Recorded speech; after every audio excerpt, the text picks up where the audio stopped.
I'm Hillary Hendershot. Welcome to Profit Boss Radio, episode 76. Profit Boss Radio is your weekly wealth mastermind. Profit Boss is also a community and a movement for women who are ready to take control of their money, break the glass ceiling, and give ourselves permission to finally have enough. Want the secrets of wealth to be yours? This is the place. I'm Hillary Hendershot. I'm a certified financial planner running a leading advisory firm for women, and I'm sharing with you real stories from real life and real women who are making it happen. Forget Wall Street. Let's do this, ladies. Welcome, Profit Boss. This is Hillary Hendershot, your host. I have a very special episode for you today. It's actually chock full of great information. I had some great content for you that came from a conference I just attended, and then the Equifax data breach happened. So of course, as you know, I bring you the up to the minute, most important information that you need to have. So today we're going to cover what to do about the Equifax data breach, why attending conferences in your industry and maybe even outside of your industry can increase your net worth. And I have some very special, exciting new contributions for you. To kick things off, I want to introduce someone who I hope will be a regular contributor to the show. She's a member of my team and a very special woman to me. She joined me as a contractor just before Harlan was born last year, and I could tell right from the start that it wasn't just a job for her. She took it very seriously. She really stepped up into the role of making sure that my business was and my clients were happy and satisfied and taken care of while I was out on maternity leave. Not only that, but we aired an episode of Profit Boss Radio every Tuesday without fail. Couldn't have done it without her. And so I've been talking with her about adding her voice to Profit Boss Radio, and I'm pleased to say that Rachel is here to join us. Rachel, welcome to Profit Boss Radio. Thank you. I'm so excited to be here, and I'm blushing from all those wonderful things you said about me. Well, you should be, girl. And so Rachel works with me. She's out in Arizona. I'm in California. So we are a great example of what, this amazing world makes possible in terms of virtual working and connecting through the interwebs. We actually worked together for more than a year before we met in person, huh? Yeah. So, Rachel, tell us a little bit about your professional background. Give the folks an idea of who you are. Sure. So my Reader's Digest version basically is that I got my degree in retail and consumer science from the University of Arizona. Go Cats. And before I became a Profit Boss, I worked in fine jewelry as a buyer. Yeah, you told me that was your dream job. You love jewelry, huh? I do. I don't wear any, but I love it. It's beautiful. And before we went live, you were telling me something really interesting about jewelry pricing and maybe some things that the Profit Boss Radio audience doesn't know, weren't you?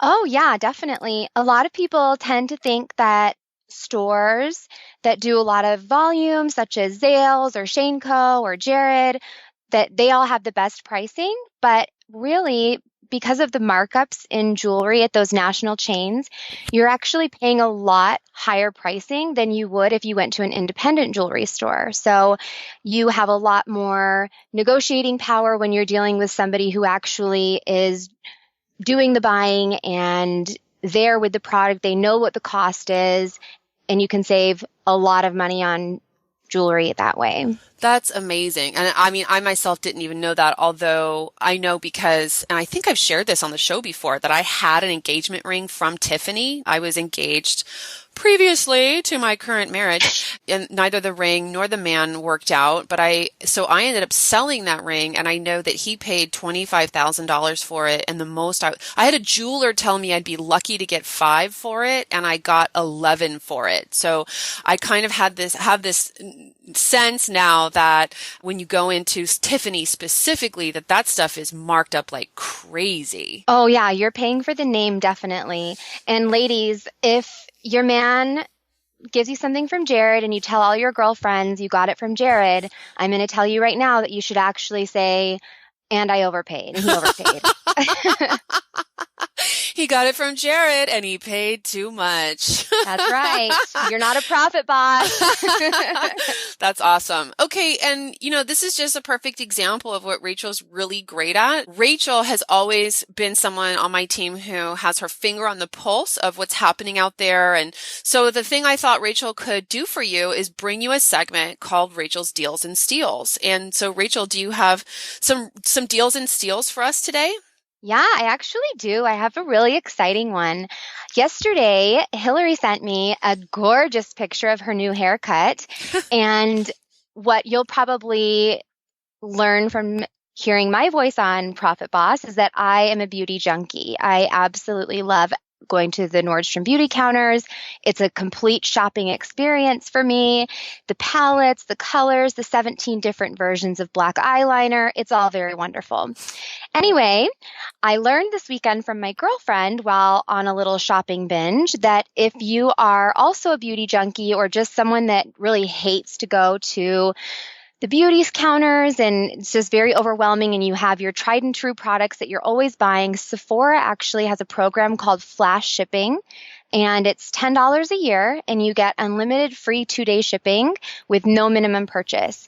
And even better, if you shop a lot at Sephora, you can enroll in the program as a VIB Rouge Insider. It's their specialty level of membership into their rewards program at no additional cost. So you get free 2-day shipping and expedited overnight shipping for, I think it was $5.95, which is a big savings. And that's actually a lot of companies I've noticed recently are moving to these types of annual membership plan deals that offer discounts on shipping or expedited shipping just for the sheer fact of trying to compete with the behemoth of Amazon.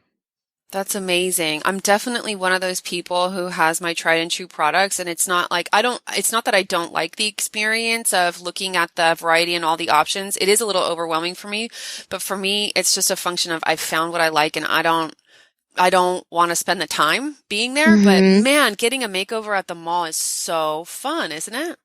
It is. I know that you love it too, because I've seen your pictures from the chair. Yes.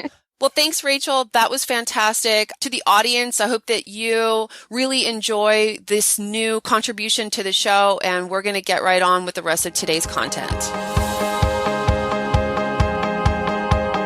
All right, this next segment is about the Equifax data breach. So you probably already know, and I have gotten more questions about this than really any news event I can remember since I launched Profit Boss Radio, that Equifax, which is one of the United States' three major credit reporting agencies, says that 143 million Americans' personal information was breached in a major cybersecurity attack this summer. Listen to this timeline. The company discovered the breach on July 29th, says it occurred between mid-May and July, but didn't announce it until September 7th. How awesome is that? Methinks some honesty and transparency is missing from their management team. They probably spent a month just trying to figure out how they could not report it, huh? The breached information includes names, dates of birth, social security numbers, driver's licenses, and credit card numbers. So basically anything and everything a thief would need to steal your identity, apply for credit in your name, and basically be a dark and horrible criminal. Just on a personal level, the day I sent out my recommendations via the Profit Boss Weekly, which is my email newsletter, so I wrote an article about this, I sent out some recommendations. That night, I got an email from my bank that said someone had tried to ACH transfer $65,000 out of my business bank account. I won't say it was horrible. It was upsetting.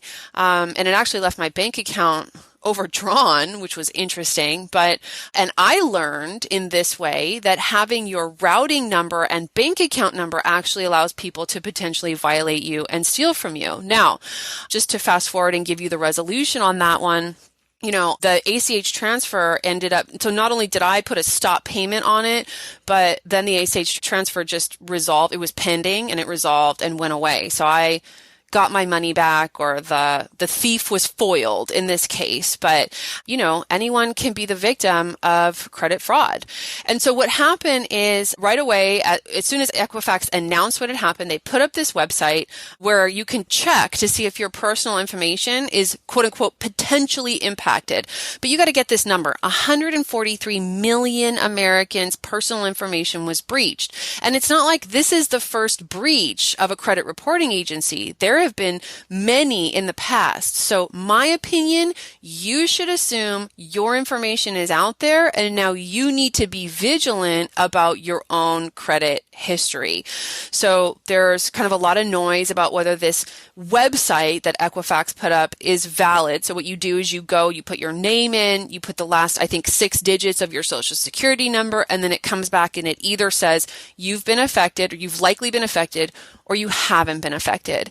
And then if you have been affected, they offer you free monitoring of your credit. But my opinion, why in the world would you partner with Equifax to monitor your credit after they're the ones that had the data breach? It's like, it's like insanity to me. Like, I just don't get it. Yeah. So I think really what this event brings home for us is that it's our responsibility now, officially 100%. The torch has been passed to you. We have to all be responsible for monitoring our own credit. Okay. So one of the big things that the news media was recommending is a credit freeze. So they were all saying, freeze your credit, freeze your credit. So Rachel's here to tell us what a credit freeze actually is. Rachel, take it away.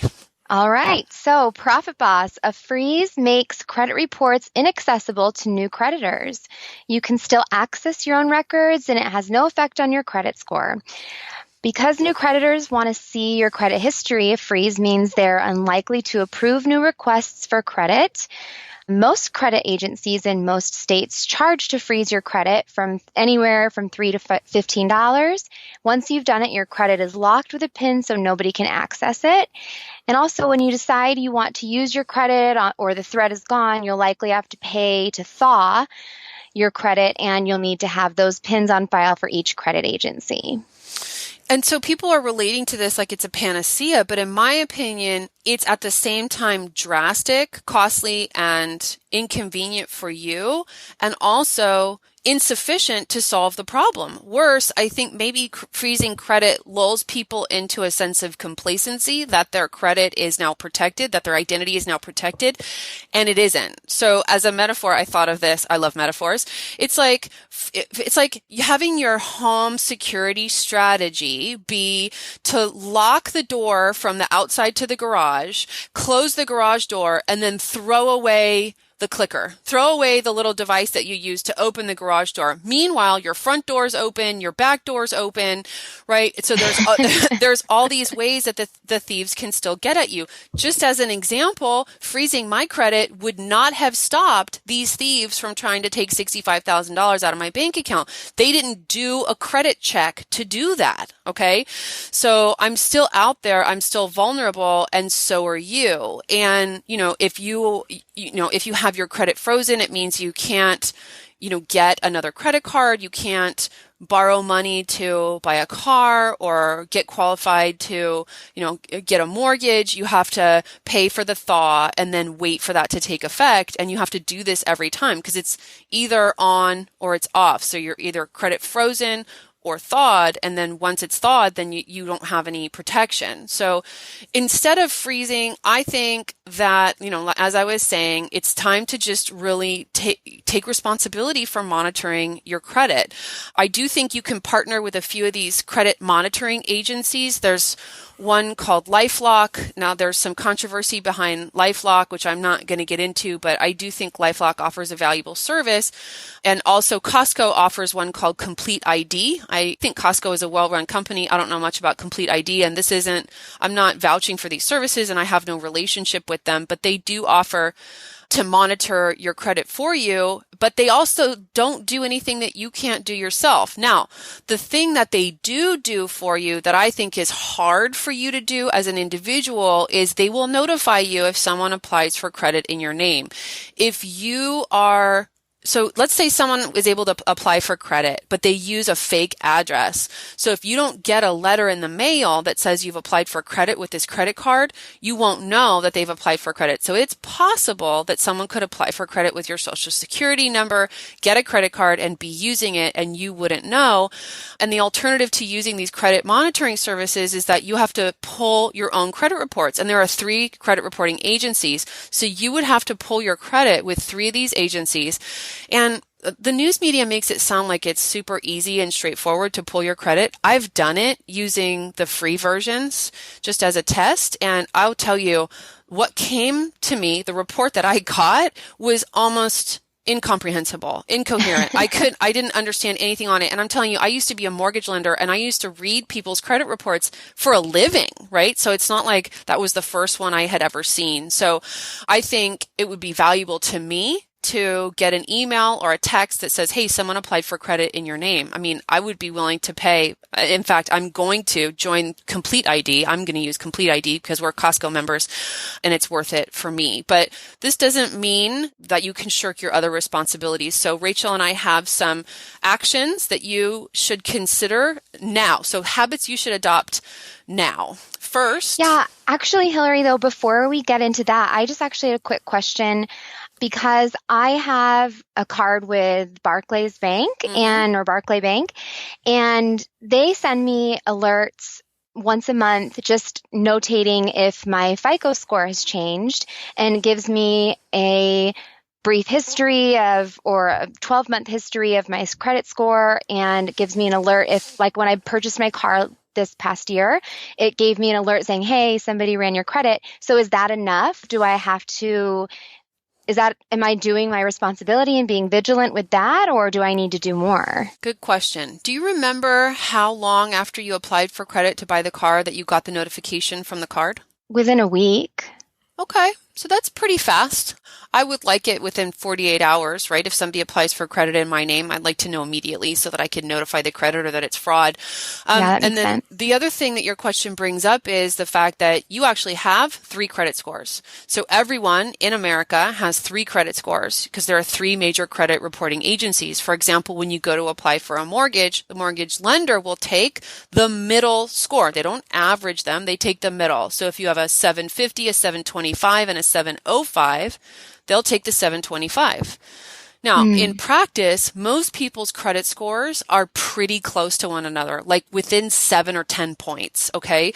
But it's possible that one credit reporting agency could pick something up that the other 2 miss. And I have seen that, and it's not, I wouldn't call it rare. It's uncommon, but it's not rare. So what you're telling me is that Barclays is reporting to you one of your credit scores from one of the credit reporting agencies. And I bet if you dig around in the website, they'll tell you which one it is. And the thing that you're missing is the other 2. So it's possible that Barclays would give you a notification or not notify you when one of the other credit reporting agencies would. So in that case, I do still think you need to find a way to check with the other agencies. Okay, perfect. Great. Thanks. I was going to email you that question, but why not do it right now and let everybody know the answer? Why not do it live on the air? Very good. I know. Also, before we talk about what you can do too, I just want to remind everybody that just because your kids don't have credit cards doesn't mean that identity thieves can't get a hold of their social security numbers and apply for credit. So you may want to consider purchasing something to protect them as well. That's perfect. Actually, when I sign Robert and myself up for Complete ID, I'll also put Harlan's social security number in there. Yeah, because the credit reporting agencies don't necessarily know that your baby is a baby. That's right. All right. So we have a list of actions for you to consider now and habits that I think you should implement. The first one is use complex passwords for all of your banks and financial institutions. Okay. And that means random series of letters, symbols, and numbers. And so probably something you can't remember. And so in order to keep all those complex passwords and track them, I use 1Password on my computer. So there's just one password that I have to remember. It safeguards all of my complex passwords, and I'm able to access things like my banks and my credit cards with passwords that I would never personally remember. Do you use 1Password, Rachel? I don't. I actually use LastPass, and it has been amazing in my life. just with having to try and remember passwords and being able to just log in with one and not have to deal with all the stress of like, my parents have that all written down on a piece of paper. I'm like, Oh that my is not gosh. smart. Stop it. Yeah, and the cool thing about 1Password for me, I mean, LastPass I think is the other major competitor, so it's like either one or use one or the other. But for me, 1Password has the thumbprint ID on my iPhone, so instead of even having to type in my password, which is awkward to type in on my mobile keyboard, I just use my thumb, and then I have access to I keep my credit card, social security numbers, my company employee ID numbers, passwords, all kinds of stuff in there. I think I even have my husband's shirt measurements in there. That's Because pretty important information. We got to keep have. that under lock and key. For sure. All right. What else should people All right. do? Second one, shred sensitive documents. Do not put them in the trash. Do not do what I used to do in my early 20s, which was rip it up and think that someone couldn't tape it back together. You know what I do? Because I have the trash next to the recycle, because I don't have a shredder at home. I bring most of my documents to the office to shred, and I have an institutional shredder there. But if I'm shredding something at home, I shred it into a million pieces, and then I put it on the table, I mix it up, and I put half of it in the trash and half of it in the recycle. Okay, third thing you should do is definitely check with your existing bank and credit card providers. I have heard and read that some of these financial institutions are automatically sending you a new credit card with a new credit card number, especially if they think you were affected by the Equifax breach. Perfect. One of the things that I learned from Hillary early on, and if you have been a longtime listener or if you're a client of Hillary's, I'm sure you've heard her say it, is that you should check your bank account and credit card transactions daily. So that's something that I've sort of adopted just from working with Hillary. And of course, look for transactions you don't recognize and report them immediately. And I think even the same goes too, like when you make a return at a store, sometimes an item might not get processed. So really you should track that too, because even if it's not necessarily fraud, you could be losing out on money because you've returned something, but it didn't get credited appropriately. It's just really good to keep a watchful eye on your account. Yeah, and to piggyback on that, I just realized I'm missing my team meeting with Jen and Alyssa. So let's get through this list and I'll tell them I'm not coming.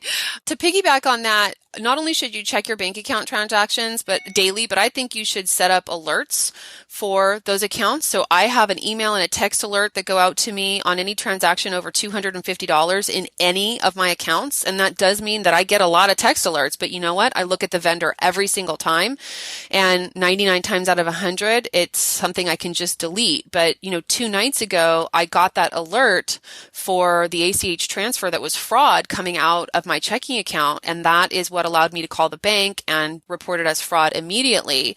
And then something really scary that I discovered in that process, or I actually remembered, the bank pointed out to me, is that in personal accounts, I would have either 7 or 30 days to report that fraud. But in a business bank account, you only have 24 hours to report an ACH transfer as fraud.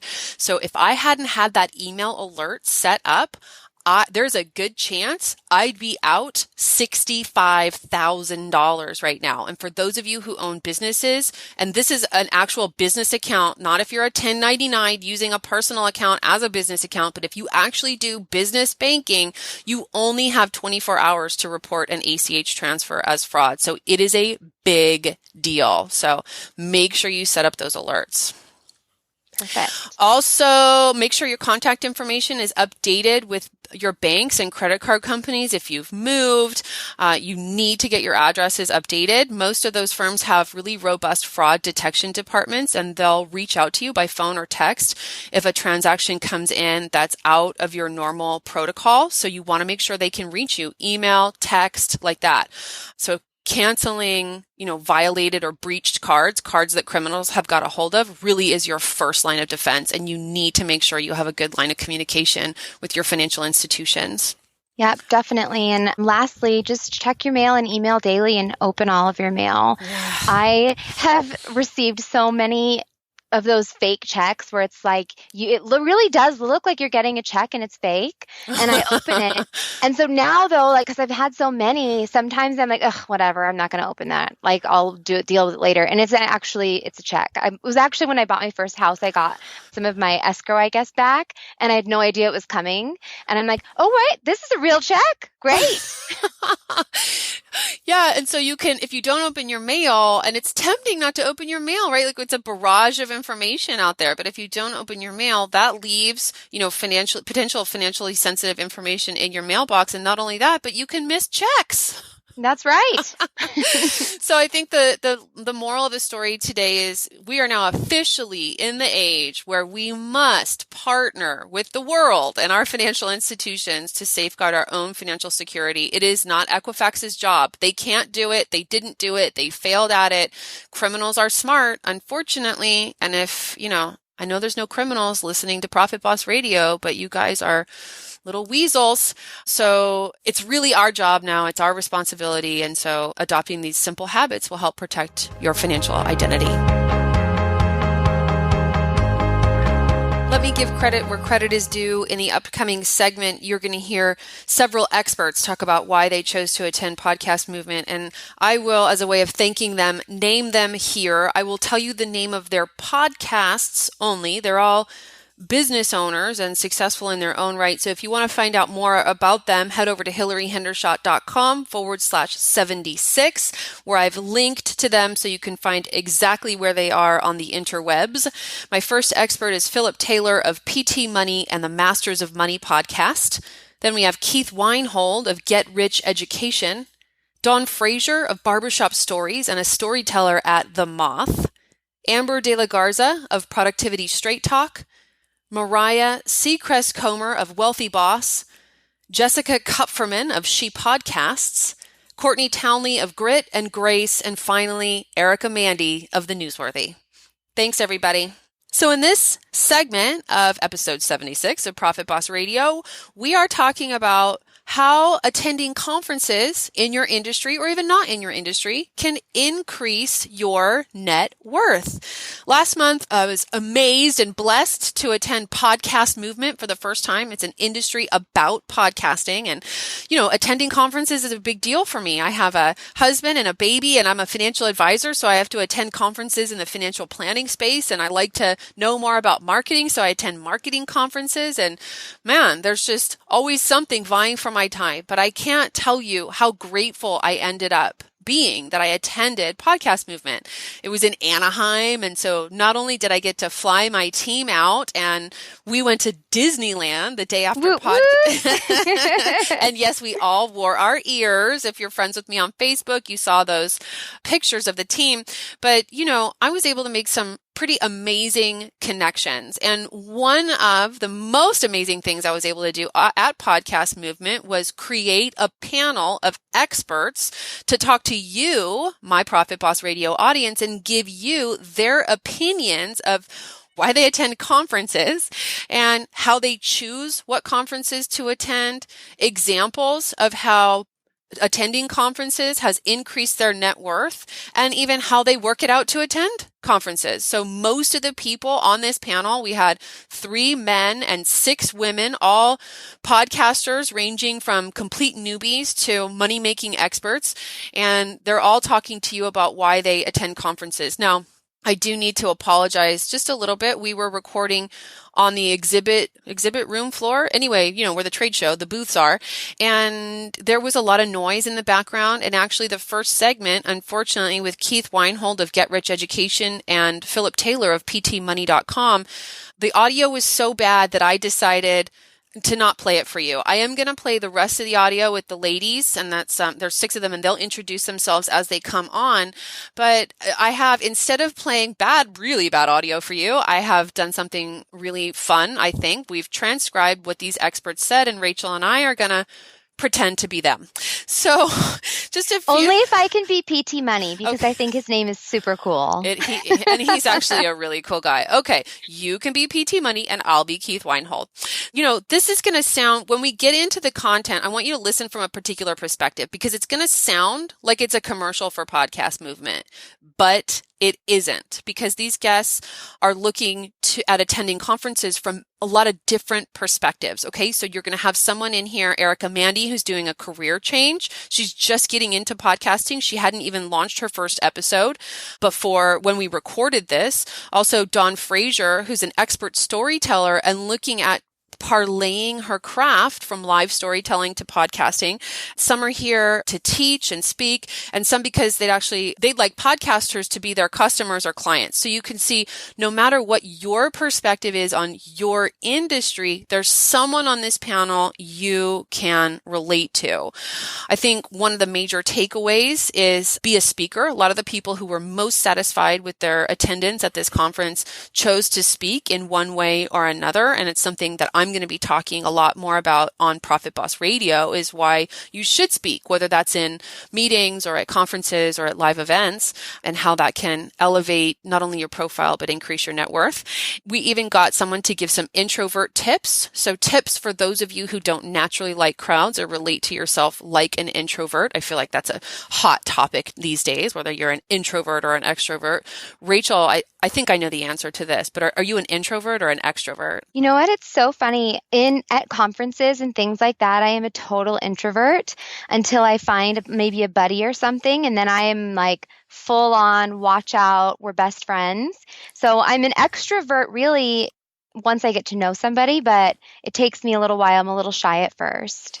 I would have guessed you were an extrovert. So yeah. I would say 90% of me it's that first like awkwardness of introducing yourself and feeling out the situation. But yeah, I'm an extrovert. It does take some getting used to. Another thing that I learned at Podcast Movement that was a surprise to me was why not planning the sessions and keynotes and content that you want to attend might be a better strategy for your conference. Why it might be better just to network instead. One of my speakers, one of the panel members, is going to talk about the importance of boundaries. So if you're going to do something like be away from your family for several days, away from your family, away from your company, away from your job, how you can think about that in terms of, making sure every part of your life still gets the attention that it's due. And I just know that by the time this segment is done, you're going to be completely amped about the value of attending live events and conferences, and you're going to have that credit card out, and you're going to be ready to register and get yourself out of town and to an event that you love. So let me take this opportunity to plug the first inaugural Profit Boss Live event coming in January. This is the first time I've talked about it on the show when I actually had a date. So it's been a brainchild of mine for a long time, but we're going to be in San Jose on Friday, January 19th, and we'll have tickets ready for you to purchase. I'm only selling 50 tickets to this event. It's going to be more of a workshop type feel. It's going to be intimate. It's going to be powerful, and we'll have more information for you about that coming very soon. So, and this space is so cool, and it's going to be just a great time for everybody. I'm super, super excited. See, this is why I love having Rachel on the team, is because she thinks about things like the space. And I really have a head for numbers. I mean, I love you people, but there's just some design elements that I just don't come into my brain. So that's why Rachel is a great compliment to me. All right, so let's see how we do. Without further ado, this is Rachel being Philip Taylor and Hillary being Keith Weinhold. Great. All right. PT Money, here I go. So I am a personal finance website, or I have a personal finance website, including tips and tricks to help others in their financial life. And I'm also the founder of FinCon, which is a conference for money media creators. And the 7th annual event is this fall in Dallas. And I'm Keith Weinhold, the host of Get Rich Education and the Get Rich Education podcast, and the founder of GetRichEducation.com. We teach people how to invest in real estate without being a landlord. So this is how I decide what conferences to attend. I like to go to industry relevant conferences, and I like to meet influencers. You really can't meet influencers remotely. I mean, you can learn things on a webinar or a podcast, but there's some things you just really can't get unless you're face to face with the world. So a lot of people think this is a Jetsons world, space age and new and modern. You can't forget that in reality, it's a Flintstones world. Wilma! Okay, I'm still Keith. Okay, and so I actually met, by implementing my principles, I met Robert Kiyosaki, the author of Rich Dad, Poor Dad, in person. And that relationship has really served me and moved me and my company forward. Robert Kiyosaki came on my podcast. I was able to write a blog article for his website. So one tip is when you meet an influencer, say something to that influencer that's going to make him remember you. Give him mental anchors. For example, I, Keith Weinhold, tell everyone that I'm from Anchorage, Alaska, which is unique. And I also happen to know that Robert Kiyosaki served in the military in Alaska. So we had that in common. Awesome. PT Money back again. So try to divorce yourself from the idea of events that you've been told to attend. So I think about conferences in terms of the things that are really interesting to me. I think about them in terms of what I find interesting, not about what I'm told is interesting. Conferences are expensive. So the ones that I like to go to are the ones that make sense for my niche. Niche or niche? Niche? It depends on how French you are, I think, right? Niche. I say niche. Niche. Okay. So yeah, go to the ones that make sense. I like to go to the ones that make sense for my niche. Financial conferences or marketing conferences, mostly because I attend those ones to promote FinCon, the brand. I'll go to that event and be an exhibitor, and it can be really exhausting, but it's really great exposure for FinCon and for my brand. Inbound marketing and social marketing are all great, but there's no substitute for showing up and shaking hands and meeting new people. I always go home and tell my wife, thank you for letting me go to that thing, but here's this cool thing I'm bringing home. I have 3 kids, but because my wife has to work so hard while I'm not there, I feel it inspires me to be even better and work even harder while I'm away. I also try to make sure that in the weeks surrounding the event, I'm super responsive to her and I let her get some time off. Epic. That was our first, what would you call that, acting class on Profit Boss Radio? Yeah, like the Joey on Friends when he does acting classes. Those are some of my favorite episodes. All right. So again, I apologize I wasn't able to bring you the original audio. I'm Hillary again, by the way. I'm Rachel as well. I wish I could have done a better PT Money impression. Dang it. And I'm going to go ahead and play the rest of the live recording that was made for you again at Podcast Movement about why those people, friends of mine and other fellow podcasters, attend conferences and how attending conferences can increase your net worth. We're going to roll right into me handing the mic over to the host of the #1 business podcast in 2017, which is called Stacking Benjamins. So the first thing you're going to hear is me talking to Joe Salsihai of Stacking Benjamins. I hope you enjoy the rest of this episode 76 of Profit Boss Radio. Can I do a feet on the street interview with the host of Stacking Benjamins here? No? He said no. He's like, no, I'm not talking to you. Apparently his throat hurts and he's mad at me. Just introduce yourself and just say what's one profitable thing that's come out of attending a conference? I'm Joe Salsihai, and out of this one, what's your podcast? Oh, it's called Stacking Benjamins, where if you learn anything, it was a huge mistake. Keep it to yourself. We found a route to more sponsors today. How about that for our show? So literally money in the bank. Literally money in the bank. This is the first time I've ever done an interview where I'm handing the microphone back and forth like an ice cream cone. It's really fun. Thank you. It is fun. You're welcome. Am I good at it? No. All right, guys. Thanks. Musical interlude to the Profit Boss Radio audience. You did not see the seat change, but there's been a full lineup change. So I now have 3 amazing women here to talk. So we're still talking about why we attend conferences, what it takes to attend a conference, and how they build your net worth. So would you all just introduce yourself? When I introduce you, just say who you are, if you have a podcast, what the name of the podcast is, and what you do. Erica, would you go first? Absolutely. So I'm Erica Mandy. I was a TV news reporter for 10 years, and I switched to a podcast called The Newsworthy. It gives all the day's news in less than 10 minutes in a fun way, and excited to be here. Awesome. How about for you, Jess? Yeah, I'm Jessica Kupferman. I own a company called JK Media Agency. We're a podcast advertising agency. I also run an online community for women podcasters called She Podcasts, and I have a podcast with the same name. And Jessica has been on Profit Boss Radio before. She was our New Year's Eve episode, and she talked about how to start a podcast to put money in your pocket. And how about you, Dawn? Yeah, so my name is Dawn Fraser, and I'm out of New York City. I host a show called Barbershop Stories, which is a live show, so people can actually come to a barbershop in New York City and enjoy the vibe, enjoy the people. It will be a podcast coming up very soon.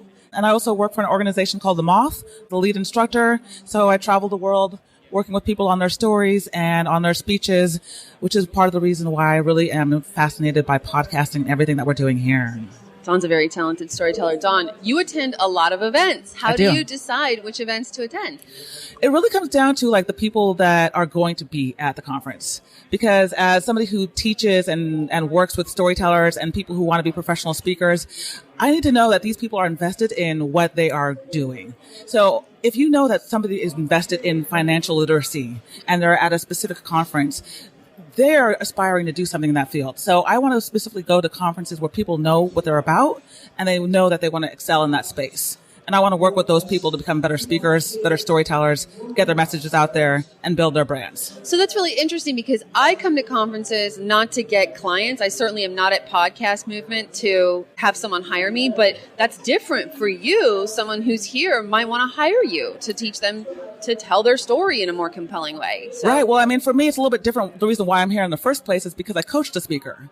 So you coached a keynote speaker, I coached a keynote speaker. So for me, it was just another matter of like actually connecting with more people who are speakers. But at the same time, I mean, definitely it's dual purpose because I am also launching my own podcast. So it was a win-win. Right. So I think if I can go to a conference where I'm providing value for other people, but also getting something out of it myself, then that's a win-win. It's no doubt a reason why I should be attending a conference. Awesome. Jess, how many events a year do you attend? Anywhere from 3 to 5, I guess. It's not as many as I'd like, probably. Really? So how do you make it? It sounds like there's a lot more or there are more that you'd like to attend. How do you decide which ones to go to? The ones where I'm asked to speak. Jess is the queen of podcasting, so it would make no sense for her to not be here. I don't even really get paid. I just speak. I just love to speak, and it's really any event that wants me to teach how to podcast, how to monetize a podcast, how to grow one, how to market one. I do work with podcasters, so that helps, of course. For example, I was just asked to be interviewed at the NAB show in New York City. What's that stand for? NAB is National Association of Broadcasters. Nice. It's a really big show, like 15,000 people will be there, and I'm doing like an interview just like this as one of the sessions. And I'm so honored. Like, I don't care if they pay. I'll go to New York. Let's go. Let's do it. It's super exciting. Lately, the things I'm asked to speak for are relevant to what I do anyway. Last year, I did a couple events that were like women and entrepreneurs or women, like some of that stuff. It's not that it's not worth it for me to do because I would love to do that stuff, but you have to really, especially because I have a toddler, you have to really bide your time and pick the things that are important because as much as I would love to do more, I can't, you can't do everything. And so when you're here, are podcasters kind of hiring you on the spot to do advertising and be their agent? One would hope. A lot of times they take my card and they're going to probably set up a time to talk to me later about what's involved, because from being my client, there's a little bit that goes into like, what does it involve? How much do I give you of a cut? And how long is the cut? So there's conversations I have to have. They can't really hire me on the spot necessarily, especially because we're here and we're all always being interrupted.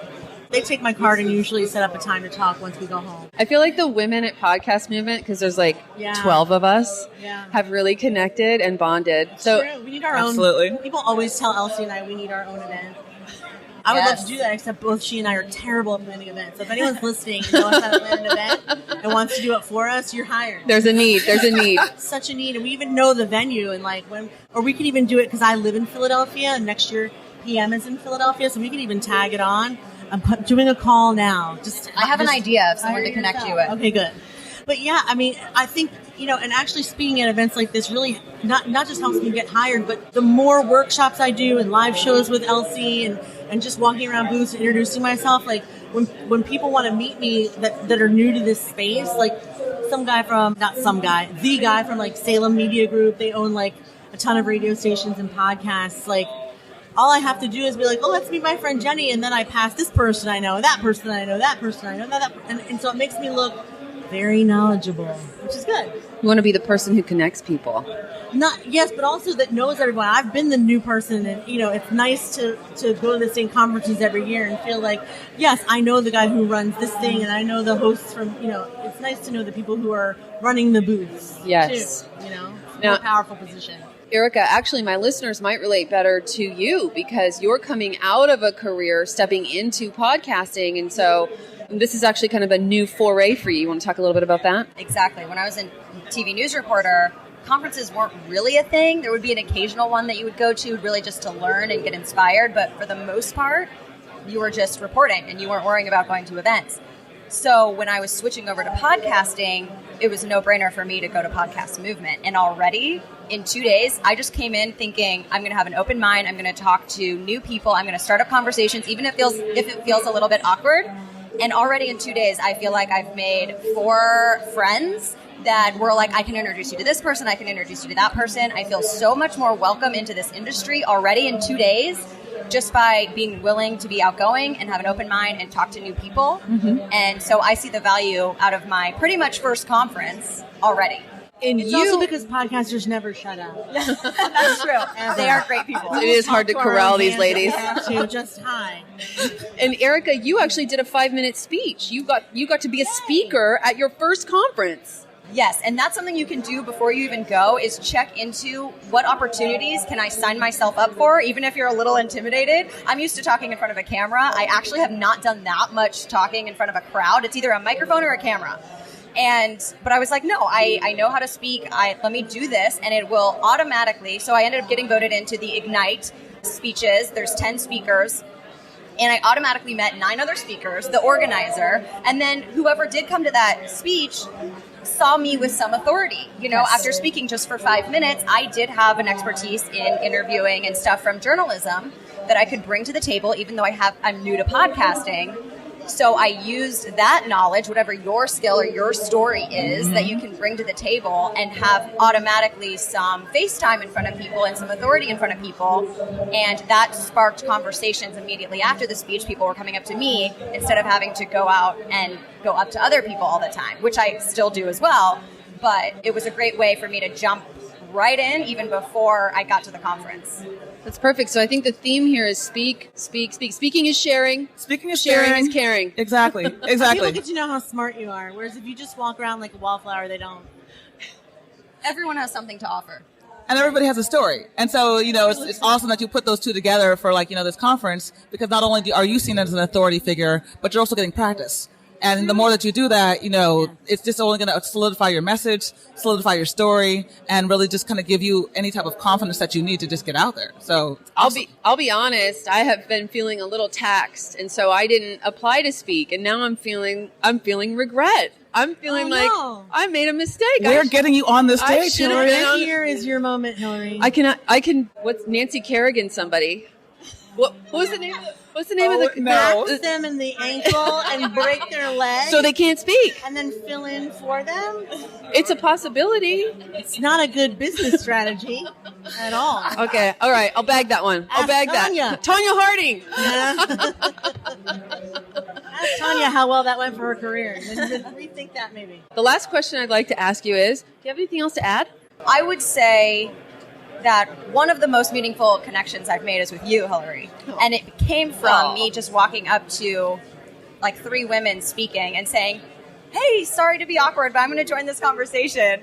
And it ended up, you walked up to it. That's not the way I remember it. No, that happened before later. I just happened to be in the right place. And then we started talking, and then you happened to know somebody else that I had met. We both want to introduce each other to other people, and so that's obviously who you are. You're a giving, helping person on your show and in person. And you don't know her that businesses. Well. I feel like I do after 2 days. Sorry. I can tell already. She set me up. Sorry.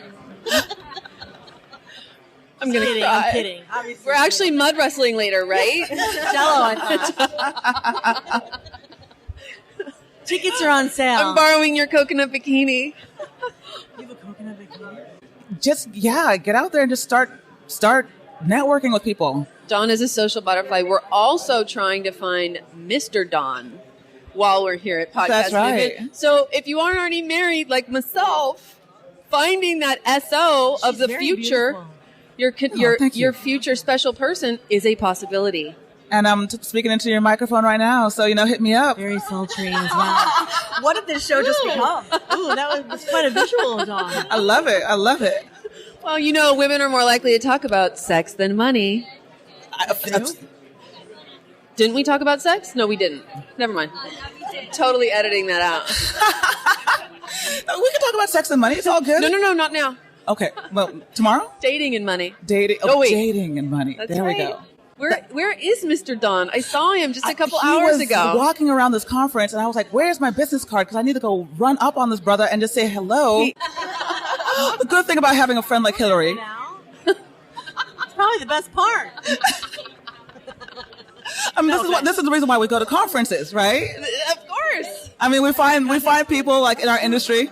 Actually, as a quick side note, I was on online dating, and I realized that if I wanted actually to meet somebody who was like kind of like that I vibed with, go to a conference where I actually like vibe with the people and vibe with the community, right? What do you have to add, Jessica?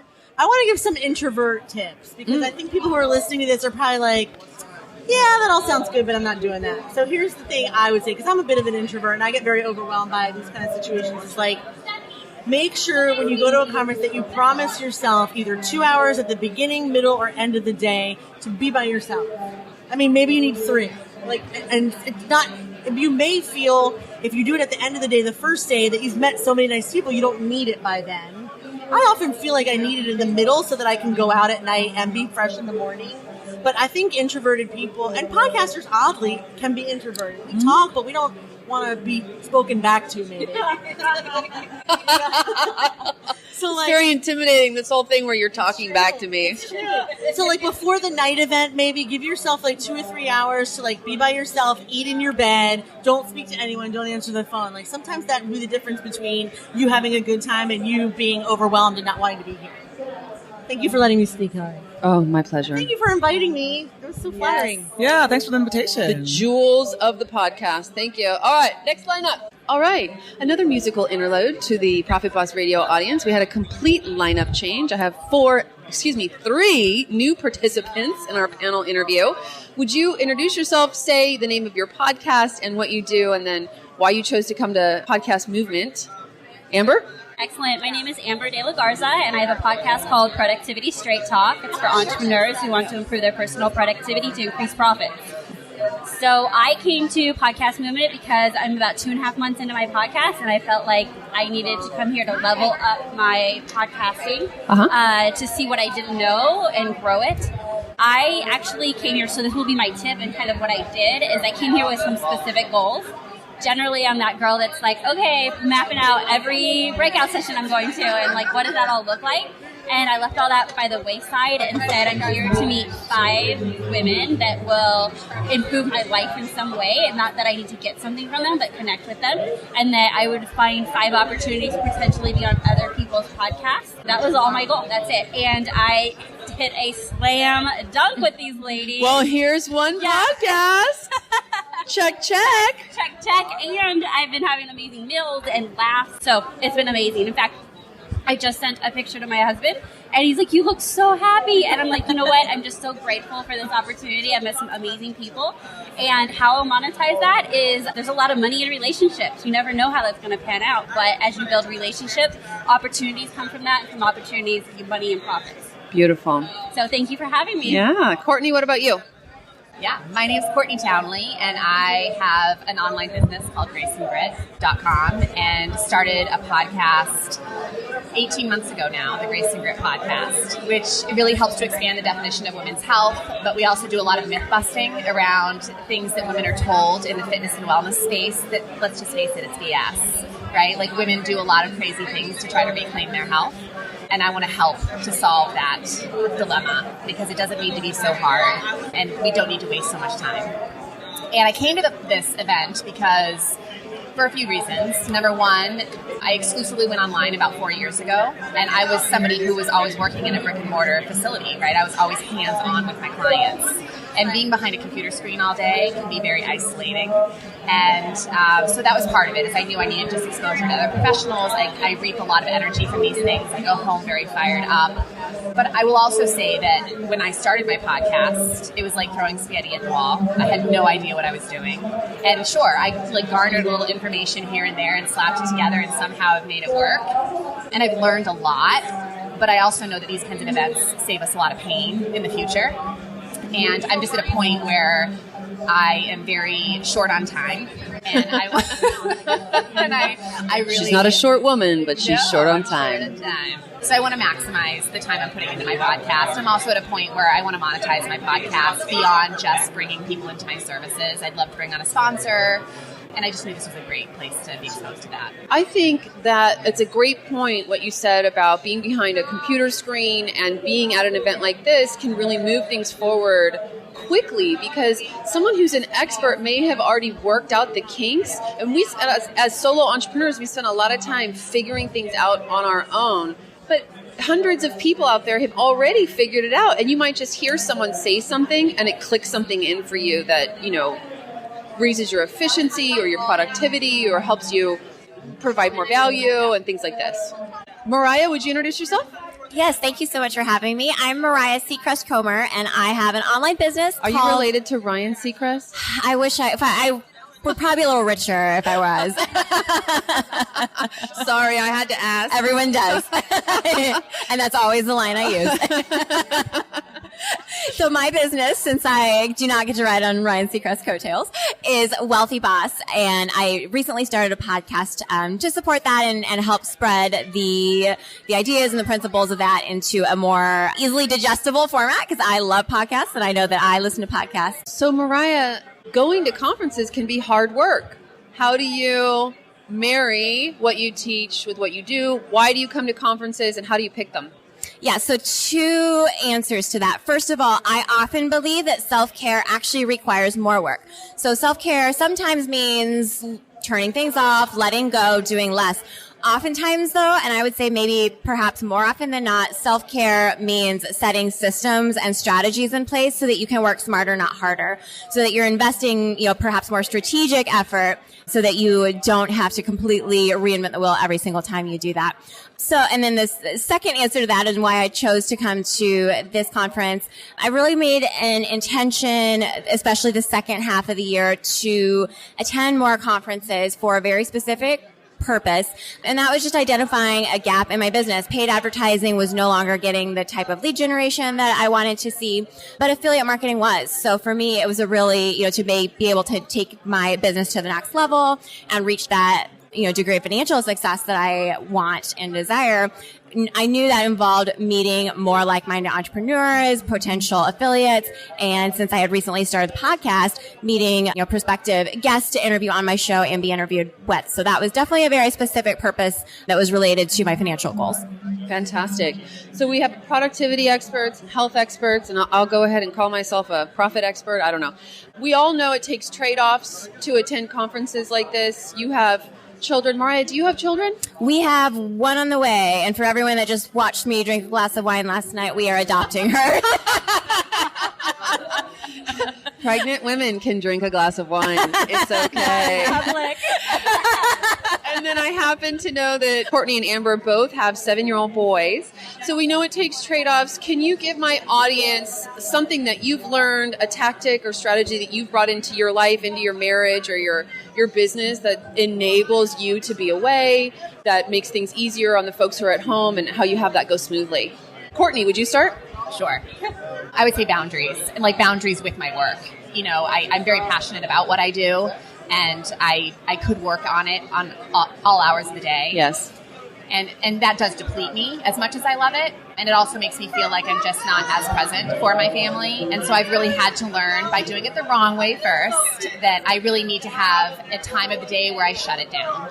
I turn off the computer, I close the office door, and I really don't give myself permission to go back in. Beautiful. I mean, it doesn't, of course there are unique situations where I have to be a little flexible with that. But all in all, on the weekends, I might work a little bit on Saturday mornings, but then I just need to shut it down because I'm not willing to sacrifice my family. Yeah, you have to be doing what you're doing when you're doing it and not trying to do multiple things. And I do it better. I do it better when I have the break and I have stimulation in some other aspect of my life. So, Amber? Yeah, I actually have not gone to a lot of conferences because I have a 7-year-old and my husband traveled consecutively for business for 4 years. And in January, we made a shift in my business to try and keep him home more often. That has been beneficial. I've been able to come to this conference. He's full-time. He's jiu-jitsu and taking my son to school. And he supports my goals 100%. And we've had it on the calendar. Wow. And I just said, this is really important to me. And I want to make it happen. And so he worked his work schedule around it. And so he's at home, pulling through. And that's having a partnership in life that supports the partnership in my business. I would not be where I was at without my husband. And likewise, I don't think he'd be where he's at without me. So it's a definite give and take. So asking for what you want. I think we talked about that over lunch or dinner or something is, for women, we have to ask for what we want and know that it's important. And so I had a lot of investment. My husband stopped his life for a week so I could be here. So I better have damn straight gotten something out of this conference, right? Yeah. So yeah, that's how I was able to make it work. And then my son's old enough that I actually had to have a buy-in with him. Explain, Mom's going to be gone a week. This is what I'm doing. I'm going to go make new friends. Aren't you excited for her? And then that's how I rolled out. That's awesome. I didn't even think of that because my daughter's not old enough to have a conversation yet. So that's a great point. Mariah, you don't have a baby yet, but adoption takes a lot of time. How do you make it possible to be away from home? I think having conversations and being willing to listen to those conversations, with the important people in your life is important. It's something that I'm getting better at. It's also something that my husband is getting better about, being able to tell me what his needs are. He's been my biggest cheerleader, my biggest fan. But, with me hustling and side hustling while working a full-time job for a few years now, he finally has come to that point where he's able to tell me what he needs a little bit better as well. And so for us, that means being organized with our calendars and being able to, maybe it's less about me being gone, and more about, these are the dates that you and I are going to get away and book a staycation or get away for a weekend and spend these times together so that we're not just waiting for those empty packets when work happens to go away, because when does that ever happen? We're actually being proactive and planning that time together. I think has kind of helped combat some of that tension. Love it.